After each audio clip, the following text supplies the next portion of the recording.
रुपए का फायदा नहीं कुछ नहीं। 6,000 और भीख लेना ही नहीं है। आज हमारे किसानों को 6,000 का भीख लेना ही नहीं है। 6,000 दे के आप किसी के गुलाम बनाओगे, किसी के गुलाम के पास भेजोगे, फिर फायदा क्या है 6,000 का? को गुलाम बना लिया। किसानों को बना रहे हैं। 6,000 का लालच देखिए। ये इनकी मानसिकता है। मानसिकता देखिए कुछ इनकी नहीं है। मानसिकता कितनी गिर चुकी है कि आज उनको ये भीख कह रहे हैं। अरे ये उनका हक है। ये टकेत जैसे चोरों की मेहनत नहीं है। टकेत जैसे चोर जो हैं वो चंद मुट्ठी भर अय्याश लोगों को लेकर यहाँ बैठे हुए हैं। वो मसीहा नहीं है। वो मसीहा तुम जैसों के नहीं है, क्योंकि तुम वो लोग हो कि जिस थाली में खाते हो उसी में छेद करते हो। तो ये सिर्फ किताबों में है, एडवर्टाइजमेंट है, जमीनी हकीकत में जीरो। देखिए ये कह रहे हैं जीरो, और मोदी जी ने इस देश को बना दिया है हीरो। वहाँ पर विकास की बात करेगी, वहाँ अब खेल नहीं होगा, सिर्फ विकास होगा, विकास होगा, केवल विकास होगा। कोई नहीं बेचा, कोई नहीं। क्या बेचा बताओ, क्या बेचा? हाँ कहाँ बेचा? कहाँ बेच दिया? कहाँ बेच दिया? किसको बेच दिया? किसको बेच दिया? अरे यार उसका नाम तो होगा। सिर्फ एडवर्टाइजमेंट है यार। मैं कह रहा हूँ किसका बेचा, नाम तो होगा यार, उसका नाम है। हाल में जो बीजेपी सरकार ने, बिल्कुल अभी देखिए कोई नहीं मर रहा, कोई नहीं मर रहा। मुझे एक आदमी दिखाइए, मैं कैमरे के सामने चैलेंज कर रहा हूँ, कोई एक।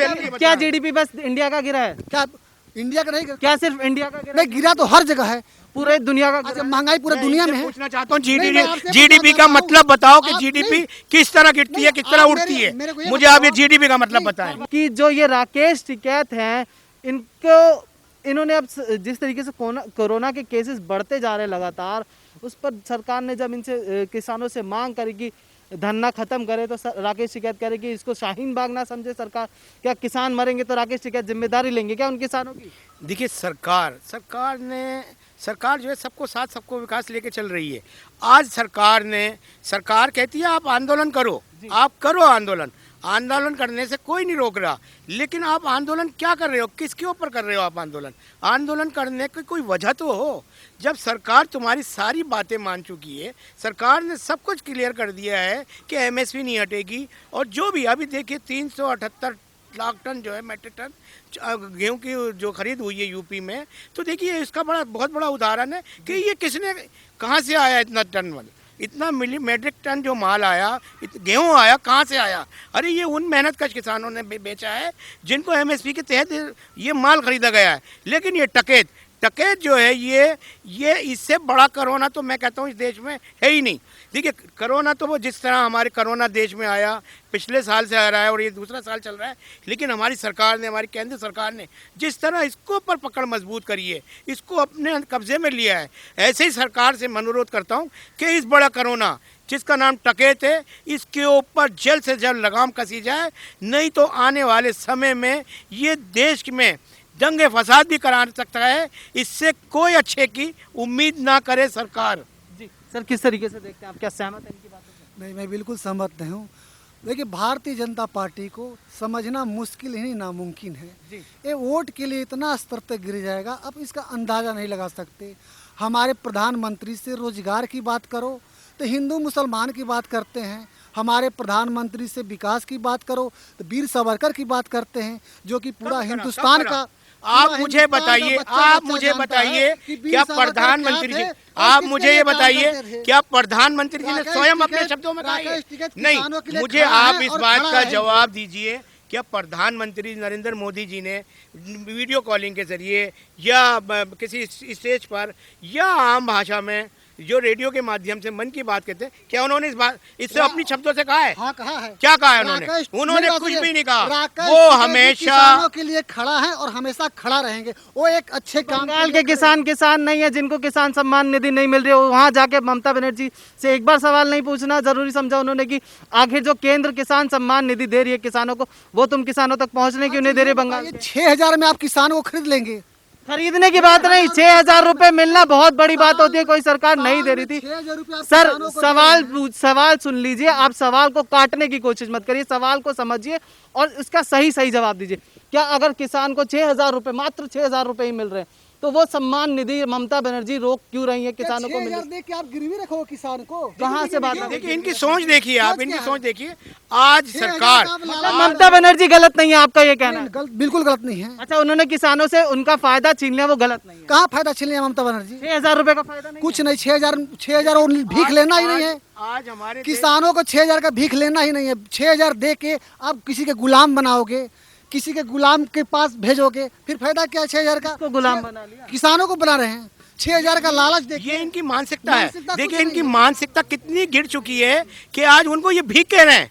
अरे ये उनका हक है। जिन्होंने 6 रुपए नहीं देखे थे, आज सरकार उन्हें 6,000 रुपए दे रही है। देखिए आज भारत सरकार ने प्रधानमंत्री के नाम से कितनी सेवाएं, प्रधानमंत्री धन धन योजना, प्रधानमंत्री आयुष्मान योजना, कितनी देखिए कितनी योजनाएं प्रधानमंत्री जी ने। लेकिन जहाँ जहाँ जहाँ मांग कर रहे हैं क्योंकि उनको किसान सम्मान निधि मिले। क्यों? किसान मांग करे, किसान क्या किसान गलत है वहाँ के? नहीं, अब बोल दीजिए वो भाजपा वाले किसान। नहीं गलत नहीं है वो भाजपा इसमें और राकेश टिकैत की बात नहीं है। पूरा हिंदुस्तान का जो किसान है वो मैं किसानों को गलत नहीं कर रहा हूँ, लेकिन मैं ये आपके चैनल के माध्यम से कर रहा हूँ कि आप 6,000 रुपए ममता बनर्जी सही है, जो किसानों को उनका फायदा नहीं पहुंच। जो किसानों का हक की बात करेगा वो ममता बनर्जी हो चाहे राकेश टिकैत हो, वो सही है। हक की बात करी कहाँ सर? वही तो मैं जानना चाहता हूँ। जो किसान सम्मान निधि होनी थी बंगाल के किसानों को, उस पर राकेश टिकैत ना बोल रहे हैं, उस पर ना ममता मेरी बनर्जी। बात है, जो राकेश टिकैत 3 महीने से ऊपर धरने पे बैठे हुए, 200 वहाँ गए थे तो बात करते हैं ना। 200 से ऊपर किसान शहीद हो गए, यानी कि मतलब वो गलत हैं। वो सारे जो किसान जो शहीद हुए हैं वो गलत थे। किसान शहीद हुए वो गलत नहीं थे। राकेश टिकैत की बात हो रही क्यों शहीद है। हुए? किसान नेता बन रहे हैं वो। ये बताइए। अगर किसानों के मसीहा बन रहे तो बंगाल के किसान भी किसान है और केरल के किसान भी किसान है जिनको मंडियां नहीं मिल रही है। जो किसान किस लिए शहीद हुए थे? उनका पर्सनल मामला था। वो पूरा हिंदुस्तान के किसानों के लिए खड़ा थे। कांग्रेस के जमाने में कितने किसानों ने आत्महत्या की है, कितने परिवार ने पंधे लगा लगा कर अपने आप को खत्म किया है। क्योंकि उस वक्त किसान जो था, किसान की कोई वैल्यू नहीं थी। किसान को एक भेड़, एक बकरी, एक गाय या एक बैल समझकर सिर्फ उससे खेती कराते थे और कम रेटों में उससे जो है वो खरीदा करते थे। बीच के जो दलाल थे, जो जैसे टकेत जैसे दलाल थे, इन लोगों ने उन गरीब किसानों का खून चूस चूस कर उन लोगों से अनाज खरीदा और सरकार को महंगे से महंगे दामों में बेचा।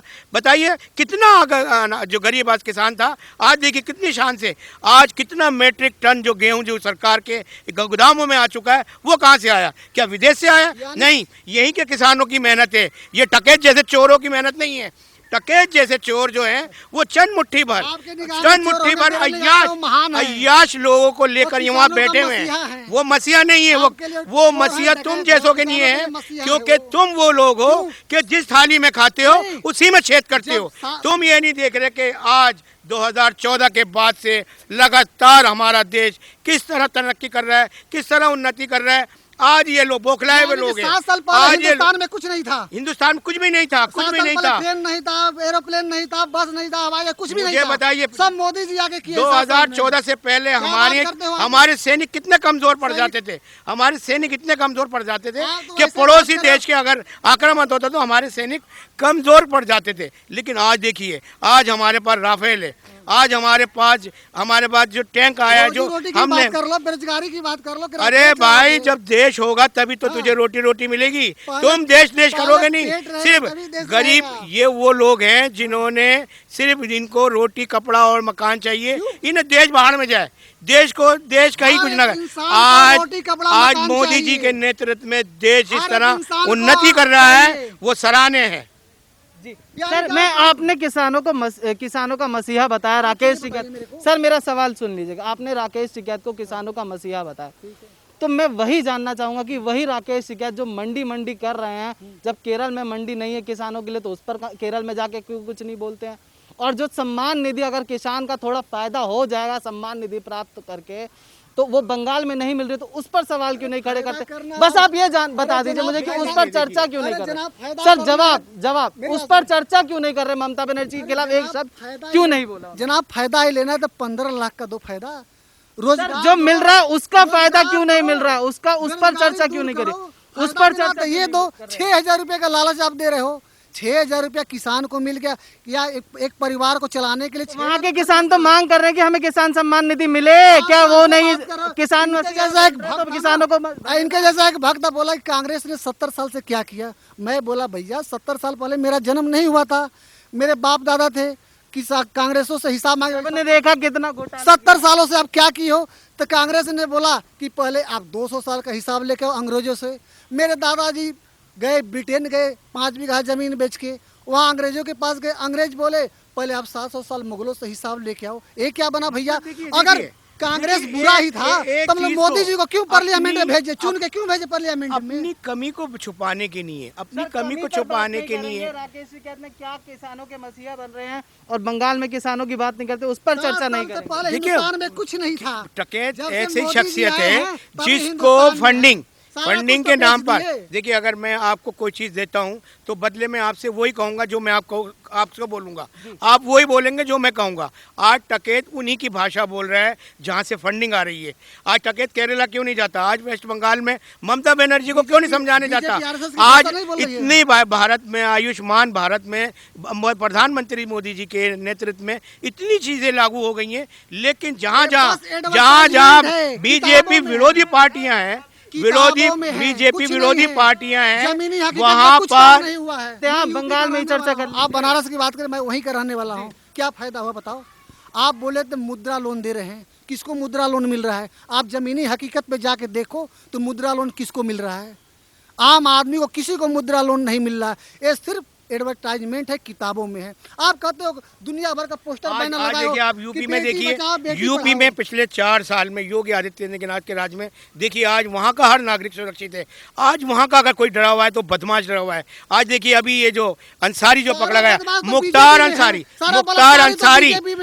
अंसारी घबरा गया कि मुझे पंजाब से यूपी मत भेजो, पंजाब से यूपी मत भेजो। यूपी में एक आतंकवादी बैठा हुआ है, वो देशभक्त को आतंकवादी बता रहा है कि वहाँ योगी बैठा है, वहाँ उसकी जाती तबियत ठीक हो जाती है। बंगाल में वही बंदा हॉस्पिटल में पड़ा है और यूपी में जाती है बिल्कुल चंगा बंगा हो जाता है। देखिए, आज अगर यूपी में देखिए पिछले 4 साल में जितना रोजगार बढ़ा है, जितना यूपी ने तरक्की करी है, देखिए आने वाले समय में वेस्ट बंगाल में बीजेपी आ जाती है, देखिएगा वहाँ बीजेपी उसका तख्ता, वहाँ की ममता बनर्जी का तख्ता पलटकर हाल में जो बीजेपी सरकार ने बिल्कुल, अभी देखिए कोई नहीं मर रहा। मुझे एक आदमी दिखाइए, मैं कैमरे के सामने चैलेंज कर रहा हूँ, कोई एक व्यक्ति। क्या जीडीपी बस इंडिया का गिरा है? क्या इंडिया का नहीं गिरा? क्या सिर्फ इंडिया का गिरा? नहीं, गिरा तो हर जगह है, पूरे दुनिया का अच्छा, महंगाई पूरे दुनिया में है। पूछना चाहता हूँ, जीडीपी का मतलब बताओ कि जीडीपी किस तरह गिरती है, किस तरह उठती है? मुझे आप ये जीडीपी का मतलब बताएं। बता दीजिए जरा, जीडीपी किस तरह अर्थव्यवस्था क्या होता है, बताइए, गिरती है और किस तरह? बताइए ना, किस तरह गिरती है? कैसे हो, बढ़ती कैसे? जब रोजगार नहीं बताइए आप मिलेगा, बेरोजगार होंगे लोग, तो जीडीपी ऑलरेडी ऐसे ही गिरेगा। अच्छा, सबसे बड़ा तो बेरोजगारी है। देखिए, अभी मतलब ये देखिए अगर जीडीपी का मतलब आदमी- इनकी नहीं, नजर में ये है आदमी कि आदमी का- को रोजगार नहीं। नहीं मिलेगा तो जीडीपी आदमी गिरेगी। का अरे अर्थव्यवस्था ऐसा कुछ सुधरेगा, नहीं है। आदमी का अर्थव्यवस्था सुधरेगा तो जीडीपी ऐसे ही ऊपर जाएगा। कैसे जाएगा? लोग बेहाल रहेंगे, बेरोजगार रहेंगे, उनके पास कुछ खाने के लिए नहीं रहेगा, तो फिर क्या महंगाई पूरा हिंदुस्तान, आप कह रहे हो कि जीडीपी बस हिंदुस्तान का गिरा है। मैं आपसे पूछना चाहता हूँ, क्या महंगाई पूरा हिंदुस्तान, पूरा विश्व में हो गया है? बिल्कुल हो गया, जैसे बिल्कुल हिंदुस्तान में है। पूरा विश्व इस कोरोना महामारी से जूझ रहा है और पूरा प्रयास में लगा हुआ है। देखिए, जहाँ चुनाव हो रहा है वहाँ और कोरोना नहीं देखिए, है। ये कहते हैं कि दूसरी कंट्रियों की तुलना करते हैं। मैं पूछना चाहता हूँ, अगर ये अमेरिका की बात करते हैं, ये फ्रांस की बात करते हैं, ये इटली की बात करते हैं, ये दूसरे देशों की बात करते हैं, उनके मुकाबले में हमारे देश की 130 करोड़ की आबादी वाला ये देश है।